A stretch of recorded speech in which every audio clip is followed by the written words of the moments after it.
All right, guys, so you know what country we're doing today? Thailand. Okay.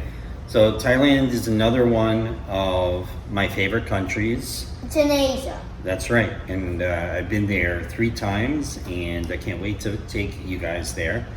Can you show us where it is, Cleo? Thailand. On the map of Asia? Here. Right.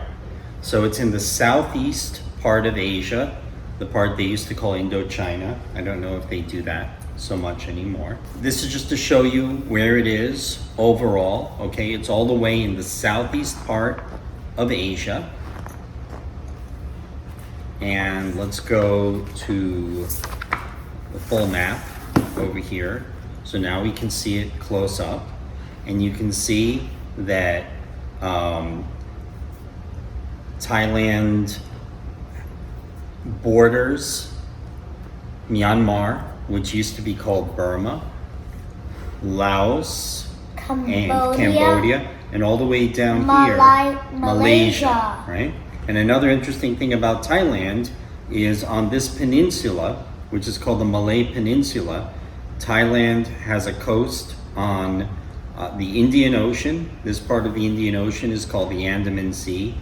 And this part, because there's 3 seas. It's next to 3 seas. And this part of the Pacific Ocean over here is called the Gulf of Thailand. So you can go between the Indian Ocean and the Pacific Ocean in Thailand in a day. You can easily go from one side to the other side and see 2 oceans in a day. All right, so we're gonna watch a little bit of an overview that tells us different stuff about Thailand. Thailand is known as the Land of Smiles because of the friendly and cheerful demeanor of the Thai people. I really enjoy traveling in Thailand because of the great people, because of the wonderful scenery, because of the tropical weather year-round, because of all the activities that you can do there, and because of its highly developed tourist infrastructure while still being one of the cheapest travel destinations in Asia. Located in Southeast Asia, it borders Myanmar to the west, Laos to the northeast, Cambodia to the southeast, and Malaysia to the south. Its total land area is 513,000 square kilometers. It's slightly bigger than Spain and slightly smaller than Yemen. And interestingly, if you take the total land area of Singapore, which is 716 square kilometers, and multiply it by itself, you get almost exactly the total land area of Thailand. Thailand equals Singapore squared. Thailand has a population of just about 67 million, making it the 20th most populous country in the world. The capital city is Bangkok, which has about 8 million people, and that makes it the largest city in Thailand by a huge measure. Thailand is best known for its islands and its peninsula with their beaches, but much of Thailand rests far away from the beach. There's a large central plain where Bangkok is located, much of the northern part of the country is mountainous, and much of the eastern portion of the country consists of a low, hilly plateau. Another major feature of Thailand is its rivers, namely the Chao Phraya River and the Mekong River and its tributaries, and they have a huge impact on life in Thailand. These major rivers allow for wet rice cultivation and have also served as major transportation routes throughout the centuries, and still do today to some extent. The Chao Phraya River runs through the central plains and through the city of Bangkok, which lies on the river delta and drains into the Bay of Bangkok. Until the modern era, when modern roads became widespread, most of the Thai population lived alongside one of the major rivers and used them as their main routes for transportation and for trade.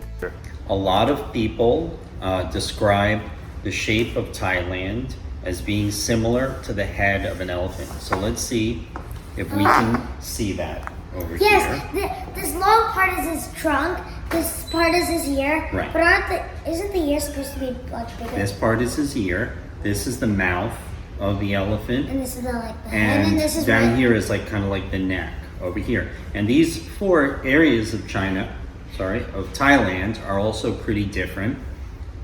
So over here at the mouth, this is where the capital city is, and this is where like a large number of the people of Thailand live, right around this mouth area, and it's kind of like the most developed and the most westernized part of Thailand.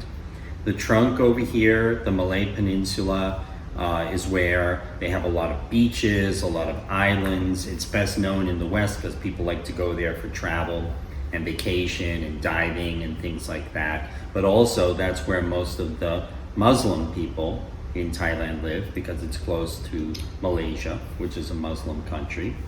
Then in the ear up here is where they have a large city, the next most famous city in Thailand, called Chiang Mai, and also a lot of people who are called hill tribes. They're kind of like minority indigenous people in Thailand. Some of them are more closely related to the Burmese than they are to the Thais. And then this area in the northeast, most of the people there belong to a group called Isan, and they are closely related to people from Laos. So we know that people, of course, didn't develop in Southeast Asia. They had to come from somewhere. And since it's water, mostly water to the south, they came from the north. They came from what's now Myanmar, and they came from China. And about 1,000 years ago, there were two major groups in Thailand. One group in the west were called the Mon, and they were mostly from Burma. And then the other group in the east were called the Khmer, and they were From China? No, well, maybe originally, but they came from China via Laos and Cambodia, and there are still Khmer people in Laos and Cambodia. A lot of those people are Khmer. Are those two groups still there? Well, just some remnants of them. Like in the hill tribes, there are still some remnants of the Mon people in the hill tribes. Are But they what enemies? happened about 800 years ago is that some people called the Thais came from southern China, and they basically first kind of coexisted with the Mon and Khmer, and the Mon and Khmer kind of were in charge of them, but eventually the Thais somehow got stronger and eventually took over and dominated Thailand and kind of booted the Mon and the Khmer out. There were two different kingdoms of Thais. There was the Sukhothai kingdom in the north, and there was the Ayutthaya kingdom in the south. But what happened was that the Burmese were very aggressive. They basically destroyed the Sukhothai kingdom by invasions, and then they came and they attacked Ayutthaya as well, and they basically destroyed the city of Ayutthaya, which was the capital of the Ayutthaya kingdom. So that all happened in about the 18th century. Also, a couple of hundred years before that is when the Europeans started to arrive. And we all know how much trouble the Europeans caused everywhere, right, Ian? In Asia, Africa, and South America. One thing that's different about Thailand, though, is that the Europeans never controlled Thailand. They never turned Thailand into a colony.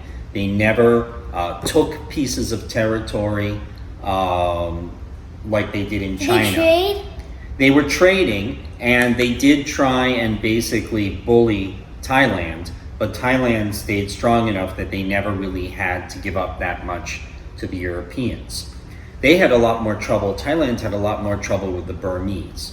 So what happened eventually with the Burmese is that one of Thailand's greatest national heroes, a general named Thaksin, eventually gathered some forces, fought back against the Burmese, and kicked them out of Ayutthaya. And even though he was a big hero, eventually even Thaksin became kind of a tyrant, a bad dictator, and was killed by his own generals. But before he did that, he really set the ground for Thailand to become a free country by kicking out the Burmese. The other thing, since Ayutthaya was kind of a wreck, Thaksin moved the capital of Thailand to a city called Bangkok. Now it's kind of funny, but Bangkok is not really the capital of Thailand, because not long after that, they moved the capital from Bangkok across the river to the city of Krung Thep. So Krung Thep is actually the real name of Bangkok and is the real capital of Thailand. But the Westerners never really figured out that the Thais had moved their capital, so they kept calling the capital Krung Thep. They kept calling Krung Thep Bangkok. even though Bangkok is a smaller village on the other side of the river. So what we call Bangkok, Thai people call Krung Thep, and a lot of Thai people don't even know that Westerners call the capital of their country Bangkok. After Thaksin was killed by his own generals, the person who took his place declared himself a king or an emperor. He called himself Rama. That was a couple of hundred years ago, but his descendants are still the kings of Thailand. What does descendants mean again? Descendants means the people, his sons and his sons' sons and his sons' sons. Those he a are all bat? the people that are descended from Rama. So they became a monarchy. Thailand became a monarchy, which meant that it was ruled by a king. And for a while, the king was in charge of the whole government. But in 1932, which is almost 100 years ago, they decided they were going to become a constitutional monarchy. So they weren't going to get rid of their king, but they decided that the king was going to be more of what we call a figurehead. Like he was going to represent the country, but he wasn't going to really make the decisions for the country. So they became more of a democracy where they had a parliament, where people voted for people who were going to make the laws. So it wasn't a real monarchy anymore in Thailand, but they still have a monarchy. They still have a king in Thailand. So this is the floating market, which are popular in Thailand because they have so many rivers. And people just show up there on the river, and they come in boats, and a lot of the vendors are in boats selling food and selling other stuff in boats, and people just go around in boats buying what they need.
One important thing about any country is that they have their own big festivals and parties. You remember how in Brazil they have Carnival?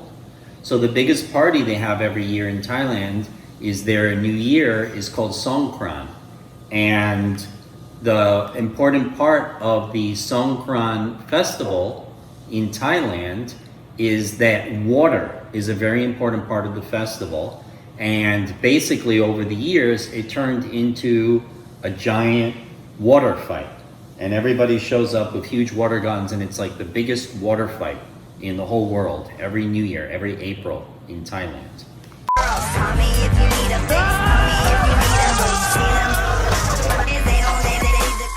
น้ำเนี่ยมีประโยชน์มันทำให้คนเรารักกันหรือมีเทศกาลแห่งความสุขอย่างเงี้ย เราก็จะได้อนุรักษ์เก็บไว้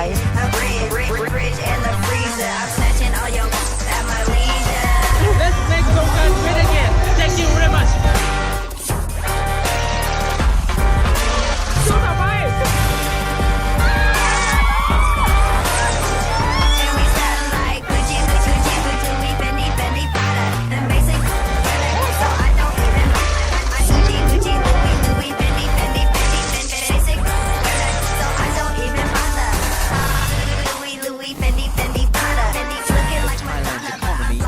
into a full-fledged drought. Can run out of water. All right, so this is kind of like probably the national sport of Thailand, Why is there so called much blood? Thai boxing or Muay Thai, and it does get very, very bloody. It's very, very vicious fighting.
End of round 4 The last thing that we do when we study a country, We learn the language. we learn the language. Now, Thai is a very, very difficult language for a number of reasons. One is that they have their own completely different alphabet, which you understand from Two alphabets, Chinese, right. right? So Thai has a lot more letters than the English language alphabet does. A lot more letters, and it's not Chinese. It's not like the letters are a syllable. Each letter is a sound, but it's very, very hard to learn a whole new alphabet. They have more vowels and more consonants. So you don't have than A, B, C, English. D, E, F, G, H, I, J, K. And no, they don't have that at all. And the other thing is, and again, you know this from Chinese, is they have tones. So one single sound can have many different meanings depending on whether you say it up or down or or across, or rising, falling, right? or like straight. So you know all about that. Okay, now let's begin. สวัสดี Hello สวัสดี or in English it means hello, like you use it every day with everyone you want to use it with. And when you do it with adults, you do like this สวัสดี or with friends like สวัสดี สวัสดี goodbye. Goodbye, we also use the same word สวัสดี so when you're going to separate from your friends or like teacher or your parents, you can say like สวัสดี สบายดีไหม how are you? When you meet a person or meet people, anyone like random people on the street or even like your friends, your close friends, your parents, your teachers, also say like สบายดีไหม how are you? สบายดี I'm fine. And when people ask you back like สบายดีไหม how are you? And you want to tell them like I'm fine, you say สบายดี ฉันชื่อ my name is ฉันชื่อ is my name is. You use it often, right? To introduce yourself like ฉันชื่อ J. My name is J. Easy, isn't it? ใช่ yes ใช่ In English it is yes. Have you studied? You want to say yes, I have. You just say ใช่ ไม่ no. Or you want to say no, you say ไม่ I think that's probably enough. So let's just practice a couple of things, okay? So do you remember how to say hello? สวัสดี สวัสดีสวัสดี Sawadi, if you're saying that to a parent or an older person, Sawadi. And I think, สวัสดี means hello. yeah, and then how are you is, And goodbye is สวัสดี yeah, you say the same สวัส thing. ดี And then for how are you, I think it's Sabadi Mai. สบายดีไหม Yeah. how are you? So you want to try that? สบายดีไหม Sabadi Mai.สบายดีไหม And then if you're doing good, you say Sabaidi. สบายดี Sabaidi. สบายดีไหมสบายดี And Sabaidi is I'm fine. And then let's do my name is. J. Easy, isn't ฉัน it? ช่วย Wait, Chai. let's go back. Yes. ฉันช่วย To introduce yourself. ฉันชื่อ J. ฉันช่วย Chan Chua. My name is J. It's not Chua, it's Easy, Chua. isn't it? Chan Chua. ใช่ ฉันช่วย clear ใช่ Okay, you want to do that? Chan Chua. ฉัน Chan ช่วย Chua. อีเอง Chan Chua Ian. Chan Chua Tony. And Chan thank Chua you. Ian. The most important word we want to learn that in any language is Kop Kun. ขอบคุณ Kop Thank Kun. you. Somebody gives you something, Kop Kun. Okay? and ใช่ Chai is yes. Mai is no. no Okay, so that's all for now. So we're going to say bye, countries of the world, Thailand.